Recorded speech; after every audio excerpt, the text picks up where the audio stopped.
24 जुलैच्या मध्यरात्री सोनम वांगचुक यांनी त्यांचं उपोषण हे मागे घेतलं। हे उपोषण मागे घेताना स्वतः केंद्रीय मंत्री जे.पी. नड्डा आणि त्यांचे सहकारी मंत्री हे तिकडे उपस्थित होते, हॉस्पिटलमध्ये उपस्थित होते आणि त्यांनी वांगचुक यांच्या काही मागण्या पूर्ण केल्या। त्यातली पहिली मागणी म्हणजे की शांततेत आंदोलन करणारे जे कोणते विद्यार्थी होते त्यांच्यावरती जर गुन्हे दाखल असतील तर ते गुन्हे आम्ही मागे घेऊ, अशा प्रकारची पहिली मागणी पूर्ण केलेली आहे। आता या मागणीमध्ये एक ट्विस्ट तर आहेच, म्हणजे शांततेमध्ये आंदोलन करणारे जे गुन्हे आहेत म्हणजे हे कसं ठरणार आहे की हे गुन्हे अशा पद्धतीमध्ये दाखल झालेले आहेत, हे कुठल्या बेसिसवरती ठरणार आहे हा पहिला प्रश्न असणार। शिवाय दुसरी एक मागणी होती की पेपर फुटी आणि शिक्षण यंत्रणेला घेऊन जी काही त्रुटी आहेत त्यावरती चर्चा करण्यासाठी सरकार तयार झालेलं आहे। वांगचुक यांचं म्हणणं होतं की ही चर्चा करायला सरकारने तयार असलं पाहिजे, तर ती देखील मागणी जी आहे ती दुसरी पूर्ण झालेली आहे। तिसरी मागणी म्हणजे नीट पेपर जे झालेला आहे त्याच्या लीकमुळे ज्या काही विद्यार्थ्यांनी स्वतःला संपवलंय तर त्यांना नुकसान भरपाई देण्यात यावी, अशी ही वांगचुक यांची मागणी होती। तर ती देखील सरकारने पूर्ण करायचं ठरवलेलं आहे, मात्र त्यामध्ये ते म्हणतात की योग्य ती नुकसान भरपाई देऊ। यामध्ये कॉक्रोच जनता पार्टीने म्हटलं होतं की आम्हाला 1 करोड पर्यंतच विद्यार्थ्यांना कंपेन्सेशन दिलं पाहिजे, नुकसान जी भरपाई आहे ती 1 करोड पर्यंत दिली पाहिजे। तर तसं काही मेन्शन केलेलं नाही आहे, योग्य ते म्हटलेलं आहे। त्यामुळे यावरती अजून जे काही कंपेन्सेशन ठरणार आहे ते किती असेल हे काही क्लिअर नाही। मात्र या मागण्या पूर्ण केल्यामुळे एकूण 26 दिवसांचं जे उपोषण होतं वांगचुक यांचं ते तरी त्यांनी हॉस्पिटलमध्ये काल मध्यरात्री सोडलेलं आहे। आता वांगचुक यांनी उपोषण सोडलं असलं तरी कॉक्रोच जनता पार्टी म्हणते की आम्ही धर्मेंद्र प्रधान यांचा राजीनामा घेतल्याशिवाय हे आंदोलन मागे घेणार नाही, उपोषण संपलेलं असेल पण आमचं आंदोलन हे सुरू राहणार आहे, हा इशारा आता त्यांनी दिलेलाच आहे। पण यामध्ये दिपके यांचं म्हणणं आहे सरकारने 2 चुका केलेल्या आहेत, मात्र तिसरी चूक जर केली तर हे संपूर्ण देशभरात आंदोलन जे आहे ते वाढू शकतं, ते मोठं होईल, असा इशारा हा दिपके यांनी दिलेला आहे। त्यामुळे नेमकं दिपके यांचं म्हणणं काय आहे, ती तिसरी चूक कोणती आहे जी सरकार करू शकतंय आणि अगोदरच्या 2 चुका कोणत्या होत्या आणि आता हे आंदोलन पुढच्या काळामध्ये कुठल्या दिशेला जाऊ शकतं, हे सगळं आपण या व्हिडिओच्या माध्यमातून जाणून घेऊया। दरम्यान तुम्ही चॅनलवर नवीन आलाय तर लगेच सबस्क्राईब करा प्राईम टाइम महाराष्ट्राला, कारण असे महत्त्वपूर्ण अपडेट्स आम्ही तुम्हाला देत असतो। माझं नाव ओमकार साळवी आणि या विषयाला आपण सुरुवातीपासून सुरू करूया। एकूण दिपके म्हणतायत की तिसरी चूक करू नका, अन्यथा हे आंदोलन आणखी मोठं होईल।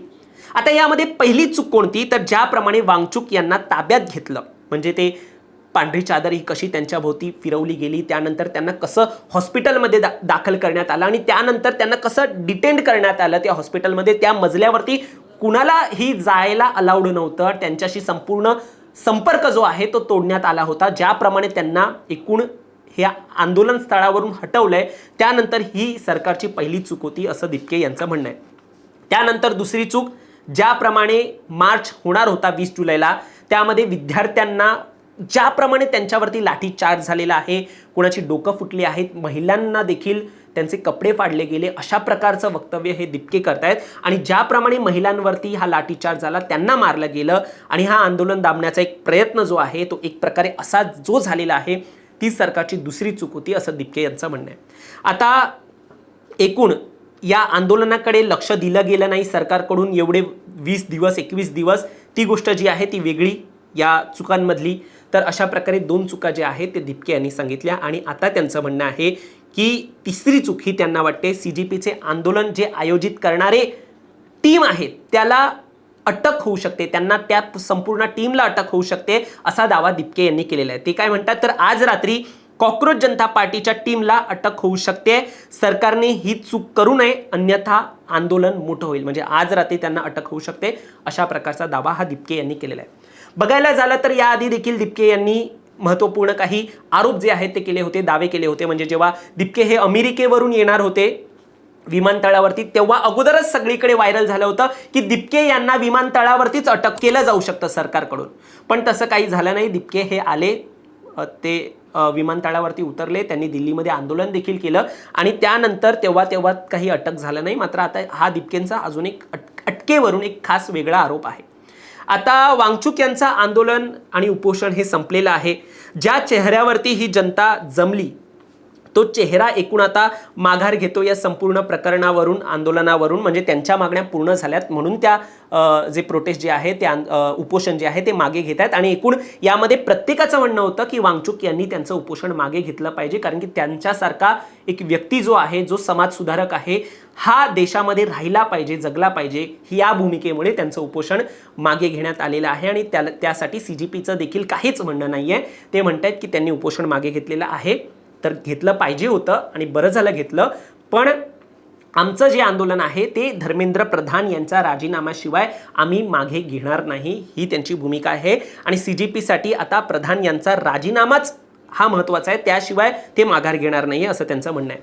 पण या आंदोलनामध्ये महत्त्वाच्या गोष्टी म्हणजे आता पुढच्या काळामध्ये ठरतील, कारण की दिपके यांनी जो दावा केलाय त्यांना अटकेचा, तर तो अटकेचा दावा खरंच खरा ठरू शकतोय का, हे कशावरून? तर पहिली गोष्ट म्हणजे दिपके यांना ज्याप्रमाणे आता आपल्याला माहिती आहे वांगचुक यांचं आंदोलन किती 16-17 दिवसावरती आलं, त्यानंतर या आंदोलनाला एक वेगळी दिशा मिळाली, लोकांमध्ये सहानुभूती निर्माण झाली की एक समाजसुधारक आहे, जो शिक्षणासाठी ज्याने काम केलं, देशासाठी काम केलं, सैनिकांसाठी काम केलं, त्याने हे आंदोलन उभारलं, म्हणून लोकांनी मोठ्या प्रमाणात पाठिंबा दिलेला आहे. मात्र आता ज्याप्रमाणे सरकारने ज्याप्रमाणे वांगचुक यांचं उपोषण मागे घेतलेलं आहे, त्यानंतर आता हे दिपके यांना हे आंदोलन कंटिन्यू करणं हे जमेल का, किंवा त्यांच्यासोबत ती सहानुभूती टिकून राहील का, विद्यार्थी हे त्यांच्यासोबत अजून काही दिवस या आंदोलनासाठी धर्मेंद्र प्रधान यांचा राजीनामा घेऊन राहतील का, हे सगळं पाहण्यासारखं असेल.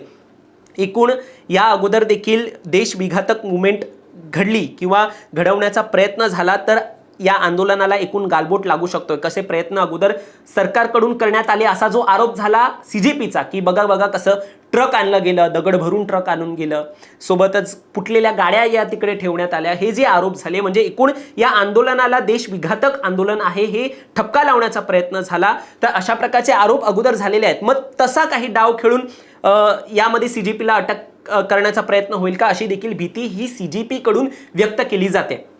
पाहण्यासारखं असेल. आता ही तिसरी चूक जी आहे ती सरकारची चूक असेल की काय, कशा पद्धतीचं हे प्रकरण असेल, हे सगळं पाहण्यासारखं असेल. तुम्हाला देखील काय वाटते या सगळ्यावरती, तुम्ही देखील सांगा की CGPला जर आंदोलन दरम्यान अटक करण्यात आलं, मध्यरात्री अटक करण्यात आलं, तर त्याचे काही वेगळे पडसाद उमटतील का, तुम्हाला काय वाटतं ते तुम्ही आम्हाला कमेंटमध्ये नक्की सांगा. सध्याची आता घडामोड काय सुरू आहे, तर दिल्लीमध्ये कॉन्स्टिट्यूशन क्लब नावाचं एक जागा आहे, तिकडे आता बैठक होते CGPची आणि केंद्र सरकारची. यामध्ये JP नड्डा केंद्रीय मंत्री आणि जितेंद्र सिंग हे देखील CGP बरोबर चर्चा करतायत. एकूण या बैठकीमध्ये तोडगा निघणार का हे पाहण्यासारखं असणार आहे, तरच पुढची जी दिशा आहे ती आंदोलनाची ठरू शकते. मग यामध्ये धर्मेंद्र प्रधान यांचा राजीनामा घेण्यासाठी सरकार तयार आहे का, जी CGPची मुख्य मागणी आहे त्यासाठी तयार आहे का, हे पाहावं लागेल. की जर अडून बसले दिपके तर या संपूर्ण प्रकरणाला, या संपूर्ण आंदोलनाला एक कायदा सुव्यवस्थेचा भाग म्हणून पाहिलं जाईल का, हे देखील पाहण्यासारखं असेल. तुम्हाला या सगळ्यावर काय वाटतं, तुमचं मत देखील आम्हाला कमेंटमध्ये नक्की सांगा. आणि असेच अपडेट्स पाहण्यासाठी सबस्क्राईब करा प्राईम टाईम महाराष्ट्राला. धन्यवाद.